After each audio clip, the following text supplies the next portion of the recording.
Okay, kita dah go through LMW dah, kita dah go through MIDA pun dah, 42 tadi. So, so basically kedua-dua ni yang paling famous lah tadi. Uh, di antara penilang-penilang. Okay. Jadi, there's another option yang kita boleh tengok iaitu um, SST exemption untuk penilang. Jadi basically untuk penilang yang mana-mana yang membuat proses penilangan dan juga yang dah sampai threshold lah basically, dia kena berdaftar di bawah sales tax, bawah SST. Dan dalam SST punya framework tu dia juga ada satu pengecualian SST lah yang diberikan. Basically pengecualian dia kita cerita untuk penilang barang bercukai je lah. Basically pengecualian yang diberikan adalah Schedule C lah. Schedule C, Schedule C dia maksud dia adalah dalam perintah orang yang dikecualikan daripada membayar cukai sales tax ni, dia ada tiga jadual. Jadual A, jadual B, jadual C. So kita hari ini kita go through untuk jadual C je lah. So jadual C ni adalah salah satu pengecualian cukai jualan ke atas bahan mentah. Okay, sini saya nak try to bagi penjelasan lah. Untuk LMW tadi, kita boleh dapatkan untuk bahan mentah dan juga dengan machineries lah. Machineries. 14.2 pun sama juga, basically dia dapat untuk machineries dan kita kena apply subsidiary pengecualian untuk dapatkan pengecualian ke atas bahan mentah. Untuk SST ni pula dia lain, dia hanya untuk bahan mentah saja. Machinery tak termasuk. Okay, so dan yang membezakan juga Schedule C ni dengan LMW dan 14.2 adalah LMW 14.2 dia cover juga untuk duty import. Schedule C tak. So siapa-siapa penilang yang menggunakan Schedule C dia kena be kreatif lah. Untuk menggunakan dia punya exemption tu mungkin to cover on the duty import, dia mungkin boleh leverage on any FTA yang kita ada lah dengan negara-negara bilateral kita lah. Okay. So basically Schedule C ni macam ni cara kita nak apply dia adalah penilang yang dah berdaftar dia boleh mohon melalui sistem MySST dia saja. Okay, so basically dia akan go through dia punya sistem tu, dia akan apply exemption through the portal lah, MySST punya portal lah. So bila dah apply semua, satu salinan sijil akan dikeluarkan dan yang menyatakan barang apa yang dipohon untuk dapat pengecualian lah. So untuk pengecualian di bawah jadual C ni, application dia hanya sekali. So bila maksudnya bila there's another shipment coming through nanti, next shipment ke apa, dia akan pakai exemption yang sama yang kita apply di peringkat awal tadi. Untuk contohnya lah, kalau ada barang baru yang nak diimport bagi tujuan penghilangan barang kita lah, so kita hanya perlu add item lah, add item di dalam the original SST Schedule C punya certification juga. So dia bukan yang masuk, dia tak boleh pengimportan barang A you pakai Schedule C, you apply satu Schedule C, Schedule B you apply lagi another barang. Dia satu sekali je apply peringkat pertama. Kalau ada barang lain yang nak dibawa masuk, kita akan add an item dalam tu. So selain daripada tekak saya. So selain daripada bahan mentah, packaging pun boleh juga di bawah Schedule C ni. And also yang membezakan Schedule C ni dengan yang lain adalah satu lagi on the reportings lah. So LMW kita tahu M1, M2 reporting kena hantar setiap bulan. Dan kita punya 14.2 pun kita kena hantar setiap 3 bulan, quarterly. Borang TEA tu, TEA reporting kita. Dan untuk schedule C ni kita kena buat laporan, tapi kita tak perlu hantar. Kita perlu simpan dalam simpanan kita lah. So maksud dia bila customer cakap tak perlu hantar simpanan-simpanan kita, maksud dia bila dia nak buat semakan ke apa, dia akan minta kita reporting tu. Bila dia datang ke premis kita, dia akan minta dia tengok. So kalau kita tak tak prepare laporan tu, dan adalah jadi satu kesalahan penghilang tu lah. So walaupun kita tak wajib hantar, tapi kita wajib dokumentkan dan disimpan di tempat kita lah untuk tujuan pemeriksaan pada masa akan datang lah. So untuk schedule C ni dia lebih ringan. Application dia pun senang, dia punya reporting pun boleh kata yang paling senang lah antara tiga ni lah. Jadi bagi syarikat yang orang kata small size, pengilang-pengilang yang small size yang dia memerlukan sedikit orang kata buffer lah untuk dia punya cost of doing goods tu kan, untuk buat satu-satu produk dia tu. So dia boleh look into Schedule C punya exemption lah. Sebab kenapa saya cakap senang adalah dia kata a simplified version of exemption lah. So basically kita boleh cakap macam tu lah. If let's say dia ada import macam barangan yang ada duty import, then dia boleh mix and match lah. So ada satu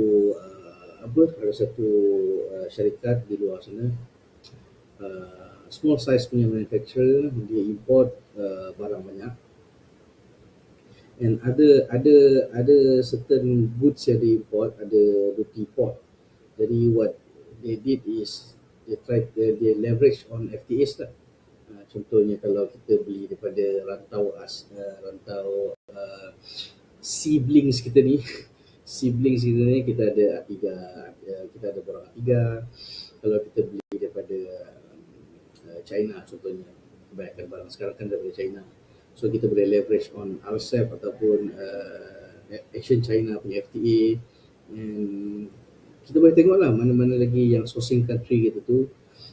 Kita tengok ada tak kita bilateral relationship ataupun multilateral relationship between Malaysia dengan negara tersebut, sourcing country itu, ataupun ASEAN dengan sourcing country itu. So we can leverage on that.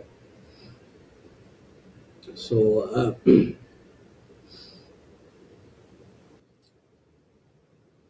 okay, so basically kita dah go through semua jenis exemption tadi yang I believe is the easiest to understand lah untuk pengilang-pengilang di luar sana. The first one is the LMW, the second one is the 14.2, and the third one is Schedule C exemption. So to understand this, kenapa I cakap it's easy to understand is because the information is publicly available online. You tak perlu pening-pening nak fikir. You can just search in your Google tab, and then all the information will be there. And kalau kita tak dapat pun the information, you can still go to customer office and ask to the person in charge on these facilities lah, so that you can get a better picture. Okay, so kita dah go through all these three things just now. So the big question is, mana yang sesuai? So apa yang kita perlu analyse, ataupun apa yang kita perlu bincangkan sebelum kita buat satu keputusan untuk pilih exemption mana yang sesuai untuk syarikat kita. So this is what I can see from my experience lah on this criteria yang kita boleh try to kita boleh use dalam memilih exemption mana yang sesuai untuk syarikat kita. So there are apa, mungkin kat luar sana ada banyak lagi checklist yang you boleh gunakan, tapi as far as tak adalah, bukan.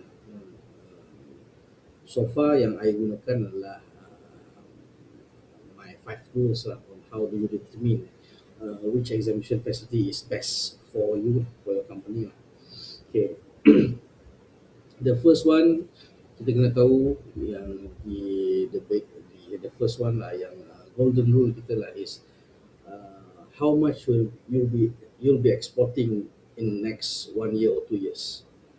So berapa percentage export syarikat, I mean like your company lah. So contohnya kalau you punya company ada buat sales, export and local sales, berapa percentage export? Reason why this is important is because kalau syarikat kita memang buat 100% export market, then LMW will be beneficial for you guys because LMW memang direka khas untuk membantu pengilang-pengilang yang yang membuat ekspor lah, yang akan dealing with export market lah. So if let's say kalau syarikat you memang 100% kita punya local, kita punya target market adalah luar negara, then LMW will be much more beneficial for you lah rather than 14.2. Because the reason why 14.2 come into picture is because kalau dia nak dapatkan benefit yang sama tapi dia tak ada export market, dia cuma ada local market, so then kita boleh guna 14.2 lah. Tapi kalau kita memang dah tahu dah, kita punya market memang luar negara semua, then easier for you to choose the exemption facilities lah. But this is only the first criteria. Ada 4 lagi kriteria yang kita nak bincangkan before kita jump into conclusion lah. So the second one is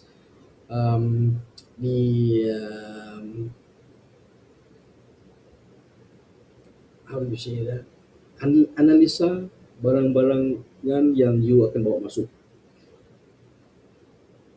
Maksud saya adalah so if let's say you memang dah ada expectation apa barang yang you akan bawa masuk ke Malaysia kan untuk tujuan penghilangan you. Okay, say kalau dalam all the barang-barang semuanya tak ada duty import. semuanya cuma ada SST, then it is not wise lah to kata menyusahkan diri untuk masuk ke dalam LMW ataupun 14.2 lah. It is because the reason kenapa we want to choose this exemption facilities is that kita nak kurangkan kos cukai, cost tax on your manufacturing goods. Tapi kalau dah sampai tahap membebankan syarikat you in terms of you nak comply with all the rules and regulation, then you kena fikir balik lah, sebabnya bila you apply certain exemption, it comes with a condition. So dia bukannya you apply, you guna tapi you lupa apa tanggungjawab your responsibility towards that exemption lah. Contohnya kalau LMW tadi you kena hantar monthly punya reporting, you kena hantar penyata-penyata lain yang diperlukan dalam LMW punya facilities lah. Sama juga dengan 14.2 tadi.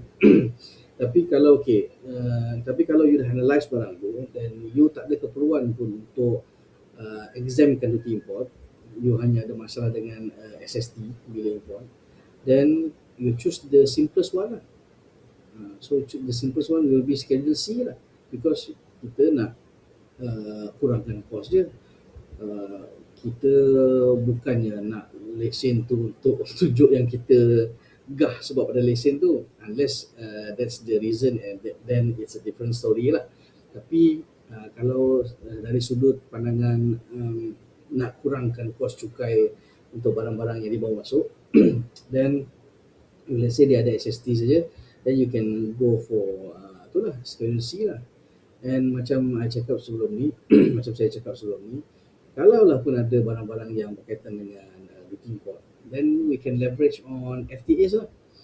So if the sourcing country itu is our macam bilateral partner ataupun multilateral partner ke, then we can leverage on FTA to eliminates the duty. So there's a few way to think about there's a few way to macam play around with this thing lah. So tapi yang paling utama adalah kita nak tahu apa asas nak buat filtration ni sebelum you buat keputusan untuk dapatkan exemption ni. The first one tadi is on the export punya ratio. The second one is on the analisa barang-barangan yang you nak bawa masuk lah. So if let's say you already dah buat analisa ni, you nampak dah apa pattern barang-barang you bawa masuk, then you can decide further lah. Not only that, kita ada yang nombor 3 is that if let's say nombor 3 is that is your company ready? So do you have an in-house team ataupun in-house personnel yang akan do all these compliance thingy with this exemption lah. Like I said just now, LMW 14.2 dia ada reportings dia. Memang reportings yang dia kena hantar setiap bulan, setiap 3 bulan. If you don't have that manpower to handle this thing, you akan terdedah dengan risiko di audit lah. And most of the cases ada kemungkinan juga yang barang-barang yang you filing ni adalah salah sebab you don't have macam orang yang khas untuk buat this reporting and everything, this compliance thing lah dalam exemption ni. So kalau if you are a large scale company, it's different story lah. Macam most MNC dia ada in-house team, custom compliance team dalam dia punya syarikat tu. So these guys will manage all the exemption and reporting lah. Tapi kalau you macam tapi kalau you small scale manufacturer, you just want to reduce the cost and tak nak pening kepala, then cari yang paling less hassle lah. I mean less yang paling simple lah in terms of reporting lah, because once you apply je, you dah ada responsibility untuk buat all those reporting and compliance thing. Okay. The fourth one is volumes, your importation and exportation volume. So if let's say kalau you punya volume tu less than dalam range 0 to 50 importation, then exportation mungkin ada 10. So dia sikit. Bila sikit ni, meaning to say that you can opt for macam exemption yang ada flexibility sikit, like full exemption yang ada flexibility like 14.2 lah. So because 14.2 dia ada flexibility, meaning to say that you bukan hanya berteraskan ekspor, you boleh juga jual lokal. It's just that dia ada administrative burden lah. Sebab tadi kita bincangkan, you can apply from one authority first, MIDA, untuk dapatkan all those volume. Bila dah endorse, you kena register pula you punya approval tadi dekat custom pula. then you kena agihkan pula those volume dekat setiap ports untuk dapatkan pengecualian dekat setiap ports tu. Tapi if let's say your volume is still rendah, low, then it is still manageable lah. So different case kalau volume you besar. I mean like kalau contohnya importation you dalam 400 to 500 declaration per month. Okay, then it's a different story because your volume is high, you can't afford to macam use 14.2 because in most cases I tengok kadang-kadang bila the volume is too high, then you punya staff ataupun you punya agent akan ada masalah dalam macam the first administrative punya burden lah, contohnya macam yang tadi cakap kan, what if contohnya lah kalau tiba-tiba you tak ada quantity yang dah ditransfer ke port client, semuanya dah diagihkan ke tempat lain, then you kena tunggu masa lagi untuk transfer balik kepada port client untuk just to kata dapatkan pengecualian dekat port client tu because you punya barang masuk port client. So betul kita memang nak cari exemption yang sesuai untuk kita, tapi kalau exemption tu membuatkan kita punya supply chain terganggu, I mean like you punya process flow tu ada delays and everything, then there's no point on using that facilities lah, sebab you tak nampak yang di cost yang tersembunyi. Contohnya kalau barang you delay dekat port, you ada additional port charges lah, that kind of charges lah. You memang dapat pengecualian import dan pengecualian SST, tapi you kena bayar this denda-denda yang tak sepatutnya you bayar. So if let's say you punya volume tinggi, then might as well you go with LMW just now lah, because you got the license, barang you ada dalam list tu, then you can simply import without buat all those administrative burden macam 14.2 just now. So that's number 4. Then number 5 number 5 is that you kena tahu apa your next plan. Contohnya memanglah tahun pertama you punya volume sikit rendah, tapi you are expecting a higher volume the next year. So you tak boleh decide you nak choose which exemption facilities when based on your first year punya forecast saja. You kena tengok the whole macam at least lah macam 5 years punya tu lah, punya expansion punya roll out ke apa. Then from there baru you nampak macam kalau aku guna aku start with LMW, okay, then the next year aku boleh support on the next punya shipments lah and everything kan. And also contohnya you boleh buat macam ni juga. Okay, so first year and second year I'm expecting for this kind of macam production, I only perlukan this kind of barang, small without any duties, dia hanya ada SST, small volume. Then might as well you guna schedule C dulu. Then after a few years you dah dapat the next new incoming project ke, then you change lah you punya module tu. You boleh after a few years, then bila you dah nak start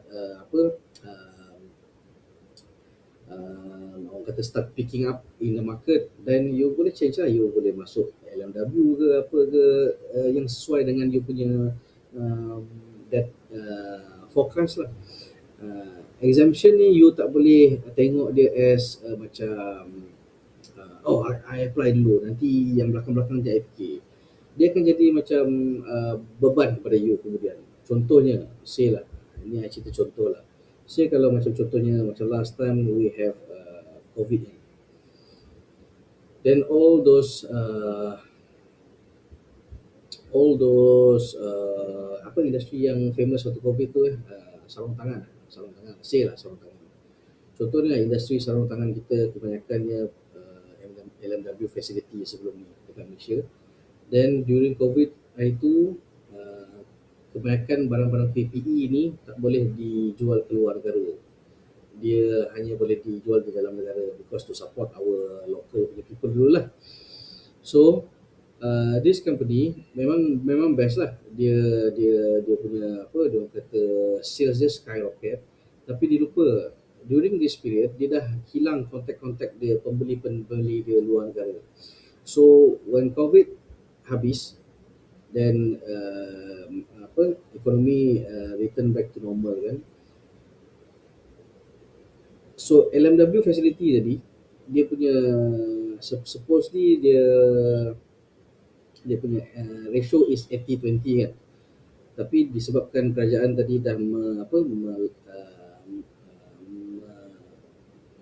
memutuskan untuk semua barang-barang PPE ini untuk jual dalam negara dulu. So dia dapat caveat lah kat situ. Dia dapat caveat kat situ untuk jual dalam lokal dulu. Tapi bila dah return to normal, dia kena go back to the 80-20 lah. So ada syarikat-syarikat yang dia dah hilang kontak lah. So dia kena ambil masa setahun dua untuk orang kata betulkan balik market dia. Dia nak cari balik pembeli-pembeli kat luar negara. So dia hadapi masalah lah to maintain dia punya LMW punya license tu, tapi uh, dia punya apa, orang kata dia punya clients kat overseas tu tak ada lagi. So macam mana dia nak jual export market kan. So these are the things yang you kena fikirkan lah. Not to say that you kena predict bila ada COVID and those things, bukan. It's just that you kena tahulah macam uh, within the next 5 years apa hala tuju company you, then baru you tahu, tengok apa yang sesuai sekarang. So meaning maksudnya kalau in the first year or second year you masih run the factory at a small size lah, small scale kan, you carilah exemption yang mudah-mudah yang tak membebankan staff you. Then once you start picking up, you pun dah hired a lot more people coming in, then you be creative lah, you carilah exemption yang sesuai untuk that period of time lah. So basically this is how I would choose lah, how I would go through before I pilih mana exemption yang sesuai untuk my company. So the first thing just now adalah the export ratio. You kena tahu dulu export ratio you macam mana. Market you local saja ke ataupun export saja ke ataupun mix dua-dua. Then you kena tahulah berapa export percentage you. Then the second one is the analyze barang-barang you dah bawa masuk. Contohnya kalau you dah analyze all the barang-barang you dah bawa masuk, kebanyakannya tak ada duty import pun. Kalau ada pun duty import, then the sourcing country is orang kata boleh leverage dengan FTA. Then no point lah you nak menyusahkan diri go into orang kata exemption yang membebankan team you. Then the third one is that do you have the manpower to cater all this compliance thing that comes with the exemption lah. If let's say you tak ada manpower, then how do you macam mana you nak tahu you comply with all the rules and regulation for this exemption. Sebab you salah sikit je, then it will be, you salah satu je tapi tak ada orang pinpoint that kesalahan to you, then it will be accumulating over time lah. So bila custom masuk bila-bila lah in the next 2-3 years dia audit, rupanya you dah buat salah daripada 3 years ago, then this will be orang kata beban lah buat syarikat lah. Alright. Then the fourth one is that you punya patterns lah, you punya volumes of importation. High volume of importation and exportation, better we go with macam those comprehensive exemption lah, like MLW lah. Tapi kalau you punya volume is still manageable, then you pun masih fikirkan flexibility in terms of your macam sales market kan. You kadang-kadang ada jual export, kadang-kadang ada jual local. So use the alternative one, which is the 14.2 lah. Okay. Then the fifth one is your punya forecast lah, 5 years forecast plan ke apa. So here macam yang saya beritahu tadi is that you can start small, then you use the exemption facility that fits your company during your first year and second year. Then bila you dah grow in the next 3 years ke 4 years ke apa semua tu kan, bila you dah grow, you nampak dah volume dah makin tinggi, you nampak dah the complexity of your supply chain, then you ubahlah. You jangan jadi pokok. You guna daripada awal schedule C sampai habis. You ubahlah from schedule C. After the next 2 year I akan prepare for LMW punya application and everything, so that so you akan nampak situ, okay, kita 2 tahun ni kita guna schedule C dulu, then tahun ketiga hujung tahun kedua tu kita dah prepare untuk masuk ke LMW. So this thing can be managed lah. So it depends on your macam creativity lah, and also your knowledge in the global trade punya things lah, macam business codes and everything. So bila you dah dapat semua tu, then baru you boleh pilih apa exemption yang sesuai untuk company you lah. So and this is what we call exemption strategy lah. You tak boleh ikut orang. I selalu dengar kalau orang tu bila dia start nak buat penghilangan dekat Malaysia, biasalah dia akan go to the authority first. Bila authority akan cakap, apply lah LMW. So dia straight away apply LMW without knowing apa itu LMW. Ada juga yang apply lah apply SPM, then they straight away apply SPM without knowing apa itu SPM and apa SPM tu carries belakang dia, the condition and the compliance regulation lah. So ini yang membuatkan syarikat dia akan terkejut. Contohnya bila alamak, rupanya this facility tak boleh rupanya on this particular item, macam tu lah. So as a start, try to play around with these 5 rules, then you can see lah, betul lah, I nampak dah macam mana I nak buat strategi of using exemption in my company. Tak payah berlumba-lumba dengan company sebelah ke ataupun company sebelah ke nak dapat LMW juga. So bagi I, tak ada exemption yang sempurna. It depends on you punya company, you punya business model, you punya capacity, you punya internal operation and everything. So once you understand you punya internal capacity, then baru you fikir apa exemption yang sesuai untuk you punya team at that time. And jangan I emphasize at that time too, is because at this time, at one period of time, mungkin satu exemption sesuai. Then after several years, after 2-3 years ke, you dah start nak grow, mungkin another exemption facility yang sesuai. So it is orang kata dia bukan pokok lah. You need to understand you punya operation lah. Then you can decide apa yang terbaik untuk kita dah lalu through sikit how my 5 golden rules lah in to analyze first, identify first sebelum kita pilih exemption mana yang sesuai untuk our company. So I'm not saying this is a great filtration system lah. Mungkin kat luar sana orang lain pun ada come out with another great ideas on how do you filter those things, how do you analyze things before applying for certain exemption. So this is just from my experience lah. Okay, so there's no if let's say the question just now in the beginning is that question just now, which exemption facility is the best for my company?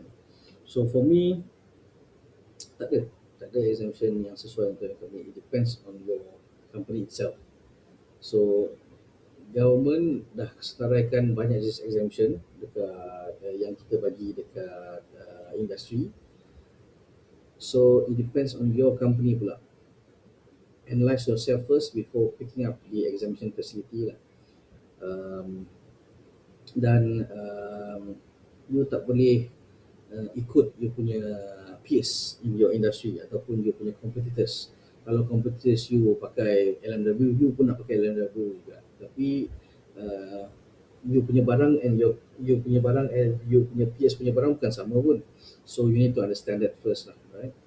Then um, basically every exemption yang kita dah apply, once kita apply saja kita kena play by the exemption rules lah. So salah tu kan, I mean like maksud saya adalah bila kita dah apply exemption tu, kita kena carry juga the conditions yang dah diset by this exemption. So if let's say pergerakan daripada your company tu, your kilang keluar ada certain report, certain application kena buat, you kena buat lah.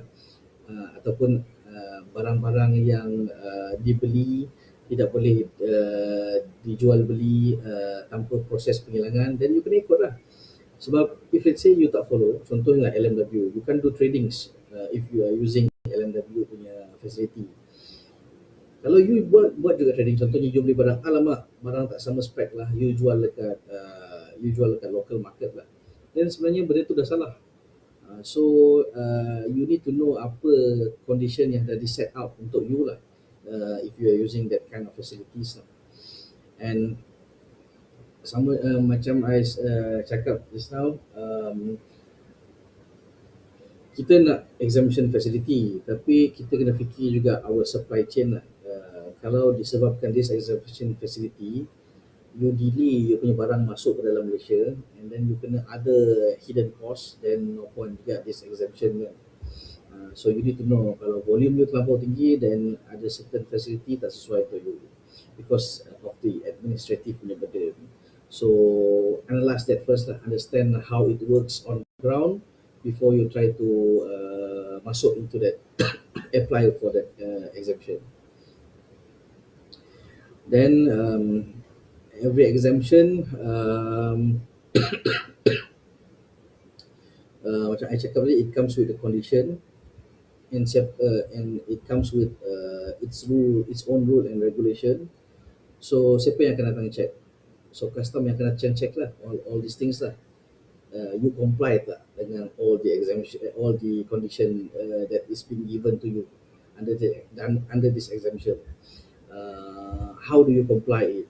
So custom akan datang check every details lah for that exemption facility yang you guna lah. Contohnya lah ada kesalahan, dan custom akan kenakan tindakan lah, meaning to tindakan maksudnya bayar balik cukai itu kurang pungut, back taxes lah, maksudnya back taxes ataupun compound, those kind of things lah. So compliance thing is bukan benda yang main-main lah.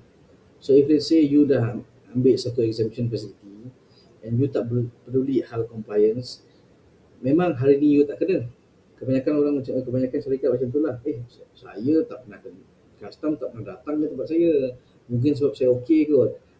Sebab dia punya ayat tu, mungkin sebab saya okey kot. Dia tak tahu pun dia okey ke tak. It's just that custom tak sampai lagi office dia. So bila you tak tahu you punya reportings or any condition tu okey ke tak dalam exemption facility tu, and custom pula tak datang check, tak datang audit ataupun tak datang buat saya makan. So this kesalahan daripada kecil dia akan accumulate, compounding jadi besar.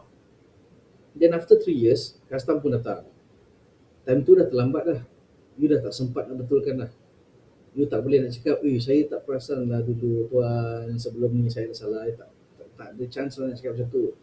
So for all that kesalahan yang dalam 3 tahun tu, dia akan correct balik lah sebab it is considered already satu kesalahan.